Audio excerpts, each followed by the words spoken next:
오늘의 10분 말씀. 오늘 살펴볼 스가랴 2장은 총 8개의 환상 중 세 번째 환상입니다. 본문을 살펴보기 전에 스가랴서 전체의 배경을 먼저 나누겠습니다. 첫째, 역사적 배경입니다. 스가랴서는 바벨론 포로기에서 돌아온 이스라엘 백성들에게 주어진 하나님의 말씀입니다. 그들은 큰 기대를 품고 예루살렘으로 돌아왔지만 현실은 너무나 암담했습니다. 성전 재건은 중단된 지 16년이 되었고 어디에서도 하나님의 임재나 회복을 느낄 수 없었습니다. 둘째, 스가랴서의 구조입니다. 전체는 두 부분으로 나눌 수 있습니다. 1장부터 8장까지는 8개의 환상을 통해 하나님께서 이스라엘 백성에게 하나님의 시선을, 믿음을 보여주십니다. 육안으로는 절망이지만 하나님의 안목으로 보면 반드시 회복될 소망이 있다라는 것을 보여주십니다. 그리고 9장부터 14장까지는 장차 완성될 하나님의 나라를 예언하십니다. 결국 이 책은 영적인 장님들에게, 영적인 눈이 없는 소망을 볼 수 없는 백성들에게 믿음을 심어주는 책이 됩니다. 오늘 본문은 그 세 번째 환상입니다. 8개의 환상은 점진적으로 확장되는 하나님의 나라를 보여줍니다. 마치 나무가 천천히 자라는 것처럼 속도는 느릴 수 있어도 멈추지 않고 자라납니다. 겉으로 보기엔 미미해 보여도 믿음의 눈으로 보면 분명하게 자라고 있다는 것을 알 수 있습니다. 첫 번째 환상은 말탄 자들의 환상이었습니다. 여러 세계의 말들이 온 땅을 순찰하며 온 세상이 페르시아 제국의 통치 아래 있지만 이제 하나님의 회복의 시간이 되었음을 알려줍니다. 두 번째 환상은 네 뿔과 네 장인의 환상입니다. 네 뿔은 이스라엘을 흩어버린 열방들을 말합니다. 그리고 4명의 장인은 그 뿔들을 꺾을 사람들로 성전을 다시 세우는 예배자들을 말합니다. 결국 예배의 회복이 이스라엘의 무기라는 메시지입니다. 세 번째 환상에서는 측량줄을 든 사람이 등장합니다. 그는 예루살렘을 재건하기 위해 측량하려 하지만 하나님은 그 도성에 성곽이, 성벽이 없을 것이다 라고 말씀하십니다. 왜냐하면 하나님 자신이 불성곽이 되어주시겠다라고 하시기 때문입니다. 즉 참된 보호는 눈에 보이는 성벽이 아니라 하나님의 임재가 됨을 말씀하십니다. 실제로 하나님은 나중에 느헤미야를 통해 52일 만에 눈에 보이는 성벽도 세워주십니다. 하지만 그 목적은 단순히 방어가 아니라 백성들이 눈에 보이지 않는 하나님의 동행하심을 믿게 하기 위함입니다. 자, 여러분은 어디에 안전을 두고 계신가요? 통장에 찍힌 숫자, 은퇴 자금, 아니면 하나님의 임재에 기대고 계신가요? 오늘 본문을 통해 눈에 보이지 않아도 하나님께서 우리를 지키고 계신다라는 믿음을 다시 붙드시는 시간 되시길 바랍니다. 우리의 참된 보호는 하나님의 임재 안에 거하고 하나님의 통치 아래 살아가며 하나님의 말씀에 내 삶을 두는 데서 시작됩니다. 오늘 본문은 세 부분으로 나눌 수 있습니다. 첫째, 측량줄을 잡은 자의 환상입니다. 둘째, 열방의 포로로 잡혀있는 이들을 향한 말씀입니다. 셋째, 예루살렘의 회복을 약속하시는 장면입니다. 먼저 1절부터 5절까지는 세 번째 환상, 곧 측량줄을 든 자의 환상입니다. 스가랴는 총 8개의 환상 중 세 번째 환상을 보게 됩니다. 한 사람이 손에 건축에 사용하는 측량줄을 들고 있었습니다. 이것은 성전 재건이 준비되었다라는 신호입니다.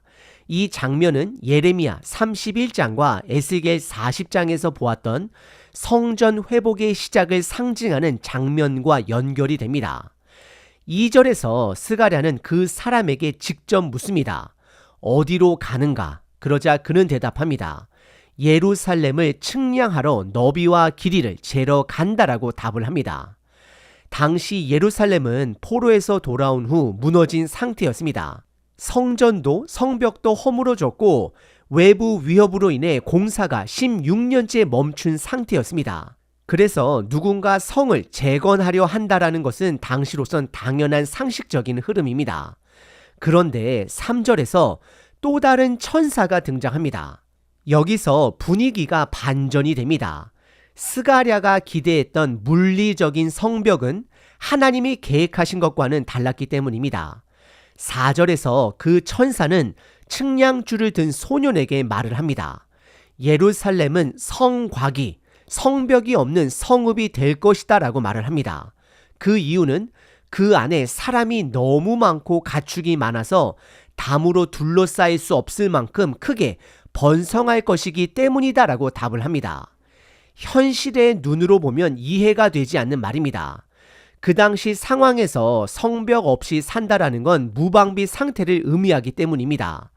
하지만 하나님께서는 그들의 생각을 넘어서 계십니다. 하나님의 나라에는 인위적인 경계가 필요 없습니다.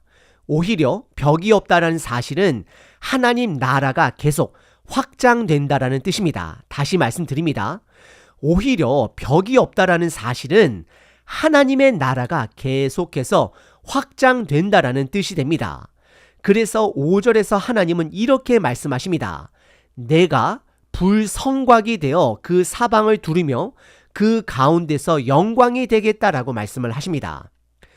불은 성경에서 자주 하나님의 임재를 상징합니다. 대표적인 예가 출애굽 당시 40년 광야를 인도했던 불기둥입니다. 즉 하나님은 내가 너희의 성벽이 되어 주겠다, 내가 직접 너희를 지켜주겠다라고 하시는 것입니다. 우리에게 이 말씀은 무엇을 보여줄까요? 참된 보호는 물리적 성이 아니라 울타리가 아니라 하나님의 임재 안에 거하는 것입니다. 다시 말씀드립니다. 참된 보호는 물리적 성벽이 아니라 하나님의 임재 안에 거하는 것입니다. 그분의 다스림 안에 있고 그분의 말씀 아래 있을 때 우리는 참된 안전을 누릴 수 있습니다. 이 환상은 예수 그리스도를 통해 성취되었습니다. 예수님은 스스로를 나는 문이다라고 말씀하셨습니다. 그분을 통해 들어가고 나가며 참된 풍요를 누릴 수 있는 것입니다. 또한 요한복음 1장에서 말씀이 육신이 되어 우리 안에 거하신다라고 하셨습니다. 예수님의 말씀이 내 안에 머물러 있을 때 그 말씀이 나의 참된 성벽이 됩니다. 바로 하나님과 함께 동행하는 삶, 그것이 가장 안전된 삶이 되는 것입니다. 혹시 저와 여러분은 인생의 안전을 하나님이 아닌 다른 것에 두고 있지는 않으십니까? 두 번째 부분은 열방 가운데 포로로 흩어져 있는 자들에게 주시는 말씀입니다. 6절부터 9절까지입니다. 6절에서 하나님은 이렇게 말씀하십니다. 너희는 북방 땅에서 도피하라. 이 북방 땅은 역사적으로 바벨론을 가리킵니다. 바벨론은 지리상 동쪽에 있었지만 그들의 침공 경로나 기환 경로가 북쪽을 통해 이루어졌기 때문에 북방이라 불립니다. 하나님은 아직 바벨론에 남아있는 포로들에게 그곳에서 나오라, 도망하라, 예루살렘으로 돌아오라고 말씀하고 있는 것입니다. 왜냐하면 포로기의 심판은 하나님의 뜻에 있었고 이제 그 심판의 시간이 끝났기 때문입니다. 하나님은 그 심판을 인정하고 받아들인 백성들에게 이제 돌아오라고 촉구하고 계십니다. 이것은 단순한 제안이 아니라 회복의 초청입니다. 7절에서 하나님은 바벨론 성에 거주하는 자들을 시온이라 부르십니다. 여기서 시온은 바벨론에 흩어져 있는 하나님의 백성을 가리킵니다. 한편으로는 바벨론과 시온이라는 전혀 다른 개념을 의도적으로 사용하시면서 그들의 정체성을 되묻고 계신 것입니다. 너는 지금 어디에 속해 있는가? 바벨론인가? 시온인가를 묻고 계십니다. 그리고 다시 한번 피하라고 명령하십니다. 이것은 단지 장소의 이동을 의미하는 게 아닙니다. 바벨론의 멸망이 다가오고 있기 때문입니다. 즉 세상의 통치에서 벗어나 하나님의 통치 아래로 돌아오라는 적극적인 영적인 부르심입니다. 여러분은 지금 어디에 속해 계십니까? 멸망해 가는 바벨론의 질서 아래에 살고 계십니까? 아니면 하나님의 통치 아래 살아가고 계십니까? 8절에서 하나님은 그의 영광을 위하여 열방을 심판하실 것이다 라고 말씀하십니다. 하나님은 이스라엘을 눈동자라고 표현하십니다. 이것은 하나님께서 가장 소중하게 여기신다라는 뜻입니다. 즉 하나님의 백성을 해치는 것은 하나님 자신을 대적하는 행위라고 말씀하는 것입니다. 그래서 하나님은 그들을 해한 열방을 직접 심판하시겠다라고 말씀하십니다. 9절에서는 하나님의 행동이 시작됩니다. 하나님께서 손을 들어 열방을 치시는 장면이 등장합니다. 그동안 이스라엘을 억압했던 강대국들이 오히려 약했던 자들에게 노략을 당하게 될 것이다 라고 말씀하십니다. 역전을 말씀하시는 것입니다. 이것은 단순한 보복이 아니라 하나님이 직접 자신의 사자를 보내셨다라는 것을 모든 사람이 알게 하시려는 행동이 되는 것입니다. 그 사자의 말을 통해 전해지는 회복과 심판의 메시지가 하나님의 계획이었다라는 사실을 드러내는 증거가 될 것입니다. 그래서 이 부르심은 단순한 외침이 아닙니다. 믿음을 요구하는 부르심입니다. 실제로 바벨론에서 예루살렘까지 돌아오는 길은 약 4개월 이상 걸리는 먼 여정입니다. 이것은 하루 이틀의 결심으로 가능한 일이 아닙니다. 믿음 없이는 시작조차 어려운 인생 전체를 거는 순종의 여정입니다. 게다가 많은 포로들은 바벨론에서 태어난 2세들이었습니다. 이들은 이미 바벨론 삶에 익숙한 자들입니다. 예루살렘은 그들에게 부모로부터 들은 이야기로만 존재하는 땅이었습니다. 그럼에도 불구하고 하나님은 그들에게 돌아오라, 결단하라, 순종하라고 말씀하십니다. 이건 단지 지리적 귀환이 아니라 정체성과 믿음의 귀환입니다. 다시 말씀드립니다. 이것은 단지 지리적 귀환이 아니라 정체성과 믿음의 귀환입니다. 저와 여러분들도 마찬가지입니다. 우리 가운데 실질적으로 하나님 나라에 가본 사람은 아무도 없습니다. 그러나 우리 모두는 말씀을 통해 그리고 예수님의 통치를 통해 이미 시작된 하나님의 나라를 믿음으로 받아들이고 살아가는 자들입니다. 그리고 이 땅에서 살아가는 동안 우리는 매일매일 계속해서 돌이키는 여정을 걷고 있습니다. 그 여정은 오직 믿음의 눈이 있을 때에만 가능합니다. 세 번째 부분은 예루살렘의 회복 선언입니다. 10절서부터 13절입니다. 10절에서 하나님은 이렇게 말씀하십니다. 노래하고 기뻐하라. 내가 와서 너희 가운데 거하리라. 하나님이 백성들과 함께 거하시겠다라는 약속입니다. 이 약속은 이 문단에서 계속해서 반복됩니다. 함께 하심이 이 메시지의 중심입니다. 11절에서는 많은 나라가 여호와께 속하게 될 것을 말씀하십니다. 하나님의 나라는 이스라엘만의 나라가 아닙니다. 열방을 품는 열린 나라입니다. 이 말씀은 예레미야 31장의 새 언약이 열방에게로 확장된다라는 장면과 연결이 됩니다. 하나님은 이 환상을 스가랴에게 보여주시고 그 약속을 백성들에게 선포하게 하십니다. 12절에서는 한때 거절당했던 예루살렘을 회복하셨다라고 말씀하십니다. 하나님은 다시 예루살렘을 택하셨고 그 선택은 철회되지 않습니다. 13절에서는 모든 인간은 하나님의 말씀 앞에 잠잠하라고 명령하십니다. 왜냐하면 하나님은 말씀하신 대로 반드시 이루시는 분 되시기 때문입니다. 그러므로 우리는 하나님의 때를 신뢰하며 기다리는 믿음의 태도를 가져야 합니다.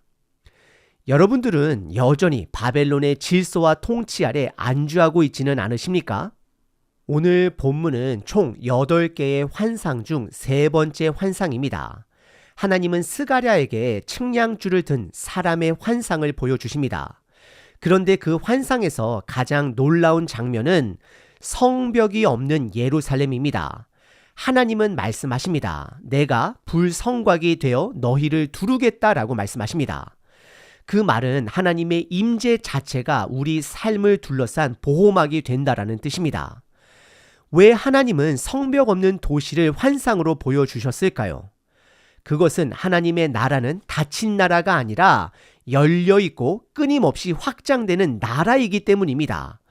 이 확장은 두 가지 방향으로 이루어집니다. 첫째, 예수님의 통치를 받아들이는 사람들을 통해 하나님의 나라는 넓어집니다. 예수님의 말씀에 순종하며 살아가는 사람들, 그리고 삶으로 복음을 전하는 증인들과 제자들을 통해 하나님의 나라가 이 땅에서 퍼져갑니다. 둘째, 우리 개인의 삶 안에서도 하나님의 나라는 자라납니다. 하나님의 통치는 예배당 안에서만 이루어지는 것이 아닙니다. 핸드폰을 사용하는 시간, 가족과 보내는 대화, 내가 소비하는 방식, 돈을 버는 일터 안에서도 하나님 나라의 방식과 가치가 자리 잡아야 합니다. 하나님의 나라의 성벽은 하나님의 임재입니다.